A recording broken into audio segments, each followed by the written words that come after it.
Hello friends, welcome to my channel Raji Kalyan 9488. ఇవాళ cauliflower egg fry ఎలా తయారు చేసుకోవాలో చూద్దాం. ఈ కాంబినేషన్ ట్రై చేయండి, టేస్ట్ అయితే చాలా బాగుంటుంది. ముందుగా ప్యాన్ పెట్టుకుని ఆయిల్ వేసుకుని పోపు వేసుకుని కాలీఫ్లవర్ని కొద్దిసేపు బాగా మగ్గని. కాలీఫ్లవర్ మాత్రం బాగా కడగండి. వేడి నీళ్ళల్లో ఉప్పు పసుపు వేసి ఒక 10 నిమిషాలైనా అలాగా వదిలేసేసేయండి. దాంట్లో పురుగులు అవి ఉంటాయి కాబట్టి. తర్వాత ఏం చేస్తారంటే బాగా కొద్దిగా వేగిన తర్వాత ఉప్పు పసుపు వేసి కొద్దిగా మగ్గిన తర్వాత కారం కూడా వేసేసుకోండి.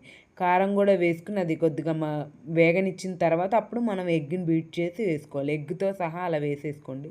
కొద్దిసేపు అయిన తర్వాత ఇలాగా కలుపుకోవటమే. కాంబినేషన్ అయితే చాలా బాగుంది. నేను ఆ రోజైతే టమాటా చారు పెట్టాను, సూపర్ టేస్ట్ వచ్చింది. మీరు ఒకసారి ఇలాగ ట్రై చేసి చూడండి. వీడియో చూస్తున్నారు కానీ సబ్స్క్రైబ్ చేసుకోవట్లేదు, సబ్స్క్రైబ్ చేసుకోండి please. Like subscribe my channel. వెంటనే సబ్స్క్రైబ్ చేసుకోండి. వేడి వేడి అన్నంలో తింటే చాలా బాగుంది.